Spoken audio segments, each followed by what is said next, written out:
Mu nnyumba eno mwamadde mulekeddwa abaana okuli Daniel Nalukwago ow'emyaka 11, Darius Lukwago ow'emyaka 6 ne Muwanguzi Diego ow'emyaka 3 gyokka kati abagenzi mu ekikeese enkya ya leero n'ekwata omuliro gw'abase. Tukitegedde nti enjegeno yagwidde okusanga mukaaga ez'ekiro nyaabwe Maureen Nakimera yabadde yeewunguddeko nga kitaabwe Anes Mugero yeebase mu kisenge era nga naye omuliro gwamuleseeko ebisago.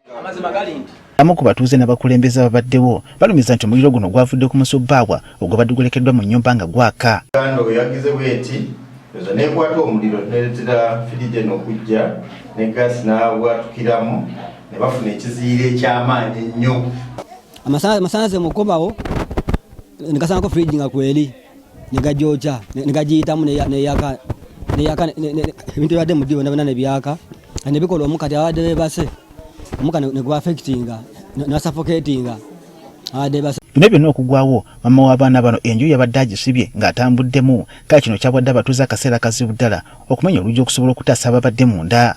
Taata munywi ne maama munywi ne bajja ne babibaka mu nnyumba naye omwami agamba tategeera butya mukyala we bwe yavudde mu nnyumba ate kuddayo bweru ku bbaala era omukyala amawulire gamusanze mu bbaala nti wali ennyumba ekoze ki ennyumba ekutta omuliro.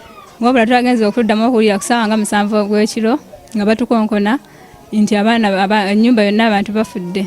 Naye it was an incident in conversion nti abaana bayiridde mu nnyumba without any rescue naye abakoze commemoration to rescue.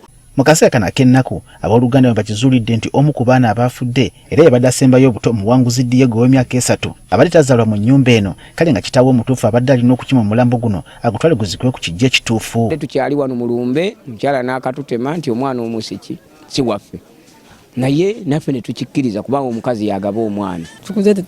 Tumukuziza watuuse nga tetumanyanga nti si waffe.